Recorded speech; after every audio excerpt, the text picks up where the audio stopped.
Well, Bianca, the stakes are high given what we just heard from that interview with George Stephanopoulos. It all comes as North Carolina is set to play a pivotal battleground state, and the Biden campaign has gone all in, setting up their headquarters here in Raleigh and offices across the state.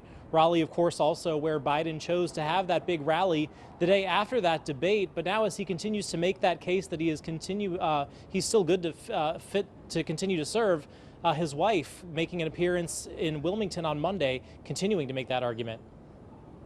Many in the Democratic Party are calling for President Joe Biden to step aside in the race for the White House following what some say was a poor debate performance.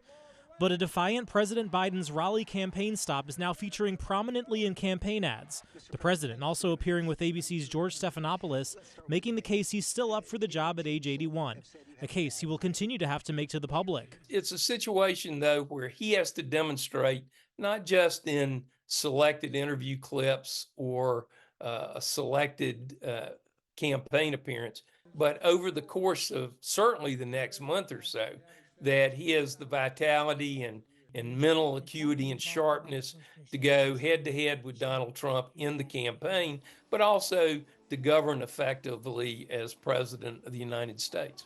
Bob Orr, a former North Carolina Supreme Court justice, used to be a Republican, but left the party over Donald Trump, who he says is a threat to democracy.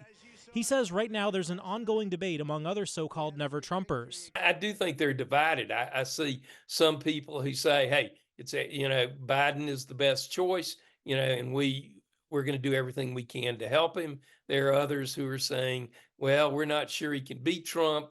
He says, though, regardless of how things shake out over the next few weeks, North Carolina is still very much a battleground state. I think it will be an incredibly close race for president here, but it's still up for grabs.